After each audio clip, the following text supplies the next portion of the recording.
industrial real estate gains steam, improving infrastructure, and striving for fast, dynamic execution. Pull up a chair and join us as the editors of DC Velocity discuss these stories, as well as news and supply chain trends on this week's Logistics Matters podcast. Hi, I'm Dave Maloney. I'm the Group Editorial Director at DC Velocity. Welcome.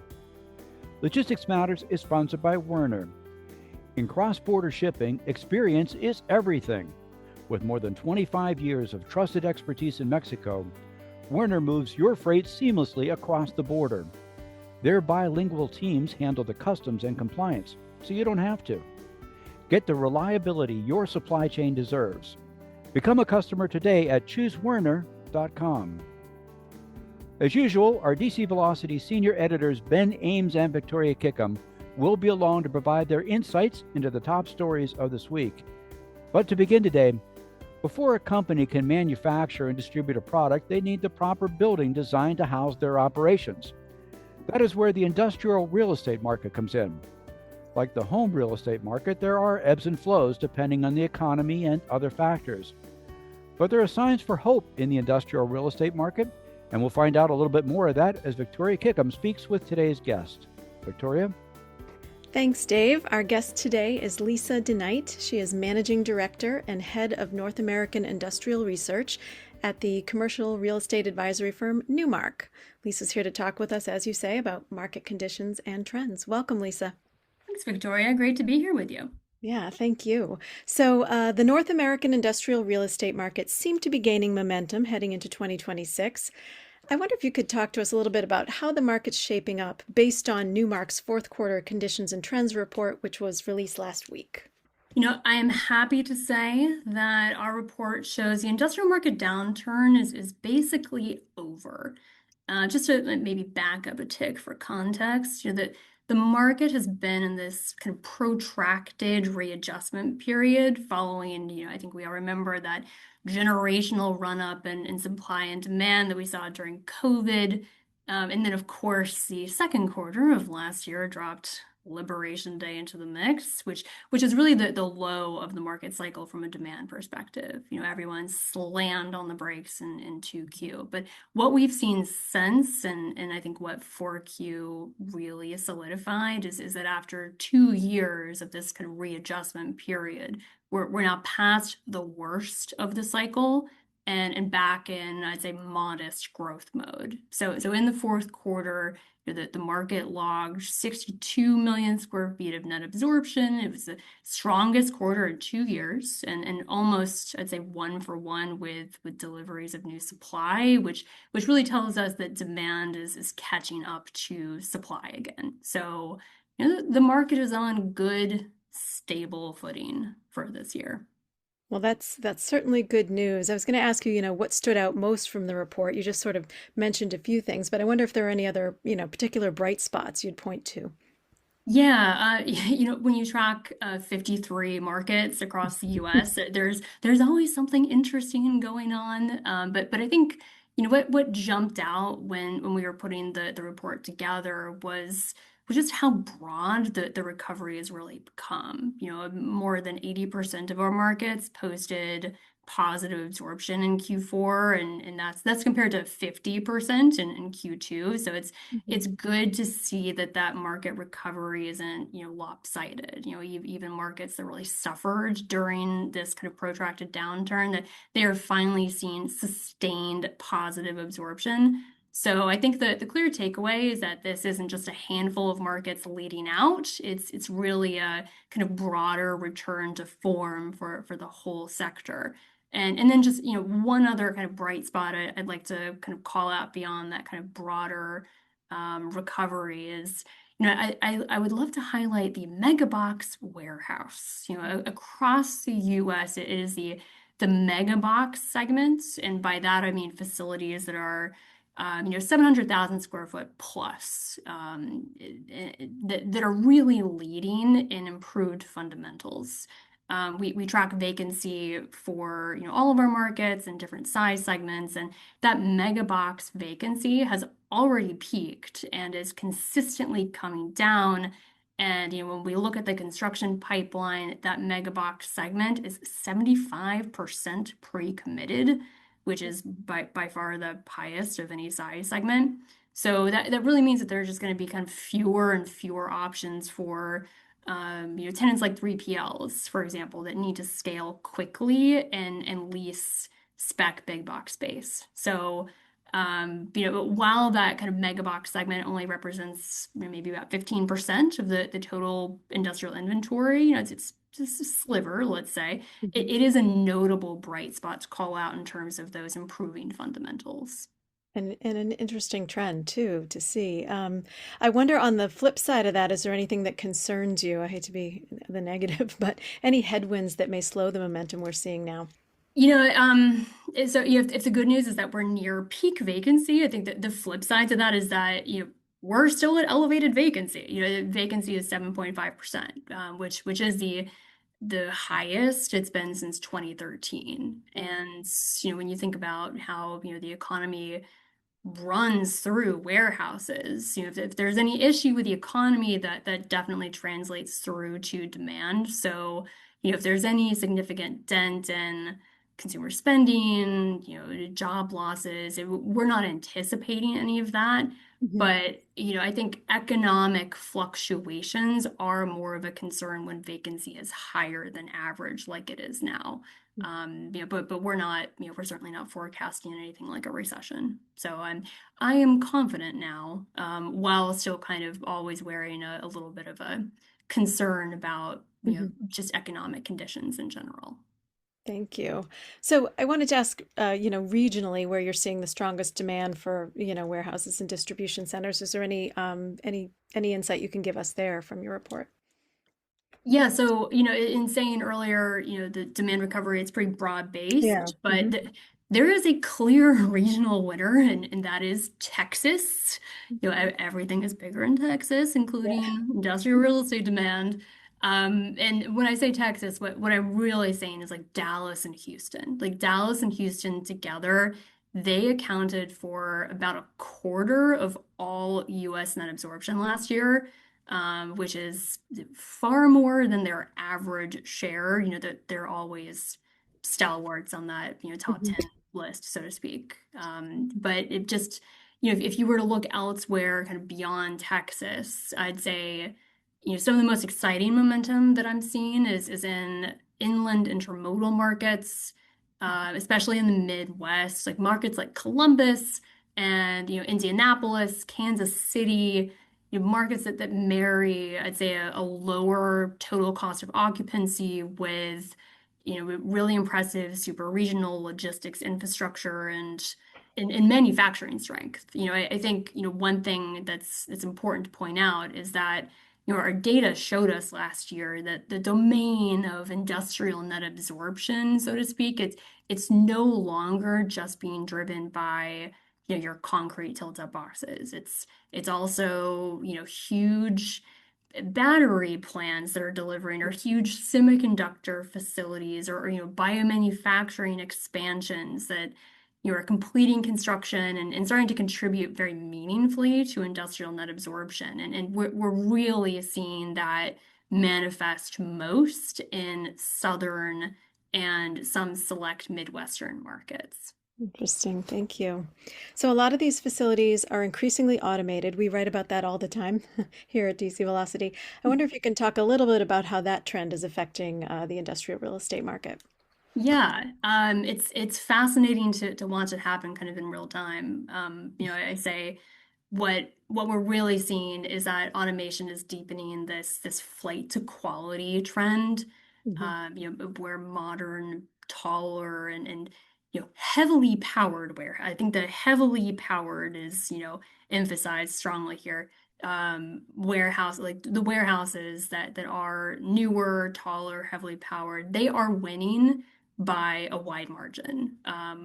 While older product is seeing vacancy rates rise, from low lows, but still, our net absorption was nearly entirely driven by new deliveries last year. Mm. So, new developments that can support robotics and and automation, that they are achieving stronger leasing activity as those tenants really optimize their supply chains with automation and robotics to really maximize efficiency.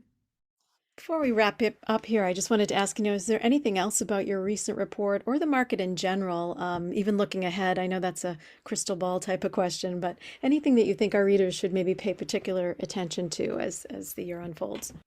Yeah, if I would say that, the last few years were really about digesting this generational wave of construction, amid a reset in demand. And, if that was the past few years, I think 2026 is about selective offense. Construction has reset to pre-pandemic levels, and rents are kind of largely flat, even if they're 50% above pre-pandemic rates. But I think what I'm trying to say is, like, we're not going to be in a static rent growth environment for long. So tenants should use this window to upgrade into more modern, efficient space to really optimize that supply chain. So I think, I'd tell, readers or industrial occupiers, like, this is a good moment to secure space at favorable terms, where, we do expect, to kind of look into that crystal ball. We do expect more meaningful market tightening, and therefore a return to rent growth to come back into play in 2027. All good advice and good news, I think, for the most part. Lisa, thank you for joining us today. We really appreciate your expertise here. Thank you so much for having me. Yeah. We have been talking with Lisa DeNight of Newmark. Back to you, Dave. Thank you, Lisa and Victoria. Now let's take a look at some of the other supply chain news from the week. Manufacturing is obviously a critical aspect of our supply chains. And Ben, we just discussed the industrial real estate market that includes manufacturing. But you also wrote this week about the impacts that our nation's infrastructure can also have on manufacturing success. I did, yeah. The infrastructure is one of those things that, even in this polarized political climate that we live in, it has pretty darn universal appeal.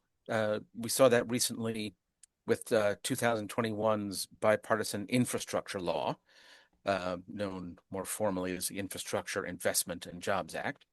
That one was passed during the Biden administration, of course, but it had support, across the supply chain sector from all kinds of voices that agree with each other and sometimes don't. But when you cover a wide variety of things, port improvements, truck parking, airport control towers, intermodal yards, it won praise from many corners. Despite that, it was also widely agreed that that was a good start, but more improvements will be needed, and soon. And this week, we started to hear about that next chapter. So the trade group National Association of Manufacturers was talking about how the lack of spending over time is affecting, as you said, manufacturing across the country. So the group issued a report counting up some of the problems. By their count, highway congestion costs manufacturers alone more than $25 billion annually, and it results in 65 million hours of delays in freight carrying finished goods and critical inputs each year. The impact can also be seen where certain key logistics nodes intersect with how NAM counted the nation's 25 worst freight bottlenecks. And there's a map showing exactly where they are by NAM's report. And that's in the story that we published on dcvelocity.com. And finally, they counted congestion at container and bulk ports that cost manufacturers also more than $13 billion annually in fees like carrying costs and demurrage charges. Well, Ben, those are real impacts. But we've seen over the years that it's very hard to get infrastructure bills passed during any administration. The last infrastructure bill was quite an exception, but they've been trying to do that for decades. So did the group have any ideas on how to approach infrastructure improvements? It's a good point, and folks who cover DC did for a while there. It was a joke that there's an infrastructure week, I think they called it, and which would fail reliably every year.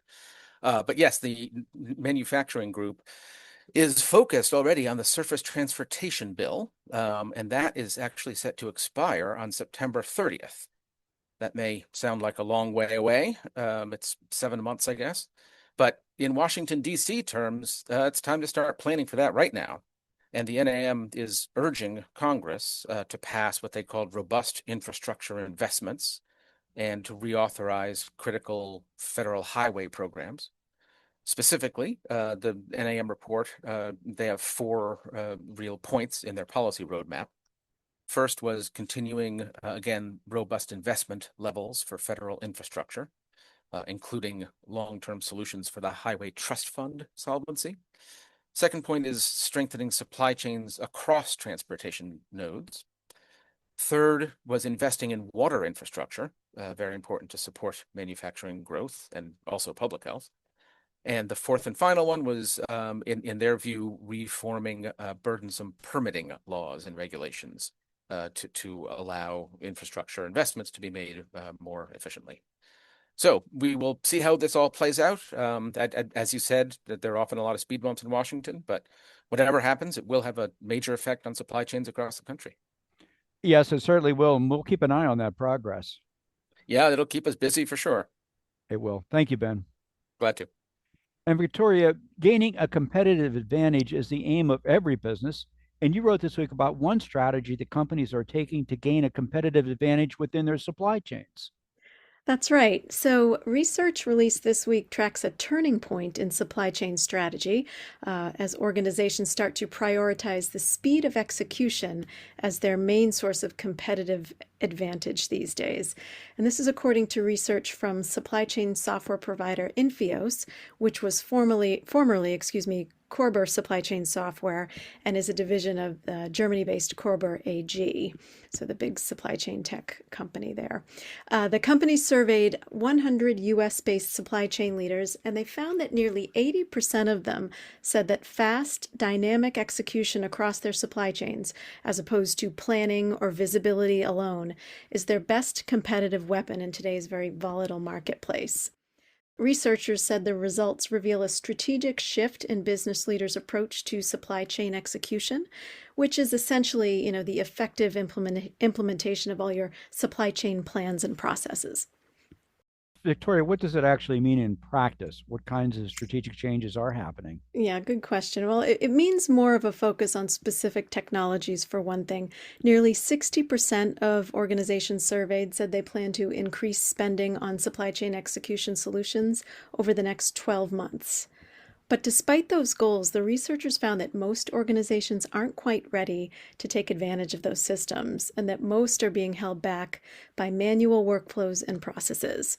Just to give you a few statistics from the report, 58%, so that's nearly 60, of the respondents cited manual workflows as their biggest inefficiency. Nearly half said they lack automation for daily tasks, and just 20% said they have real-time visibility across their operations.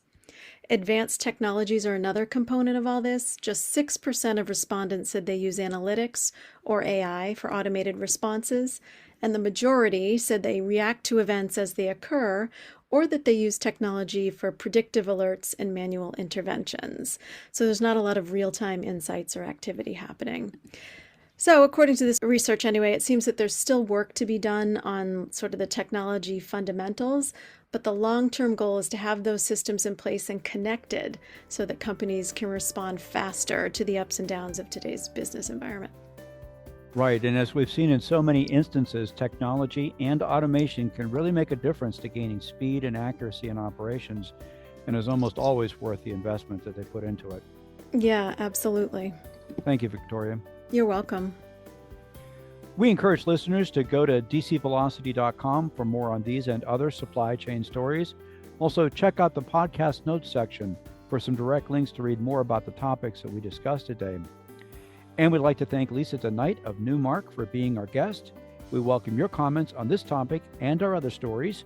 You can email us at podcast@agilebme.com. We also encourage you to subscribe to Logistics Matters at your favorite podcast platform. Our new episodes are uploaded on Fridays. And a reminder that Logistics Matters is sponsored by Werner. In cross-border shipping, experience is everything. With more than 25 years of trusted expertise in Mexico, Werner moves your freight seamlessly across the border. Their bilingual teams handle the customs and compliance, so you don't have to. Get the reliability your supply chain deserves. Become a customer today at choosewerner.com. We'll be back again next week with another edition of Logistics Matters. Be sure to join us. Until then, have a great week.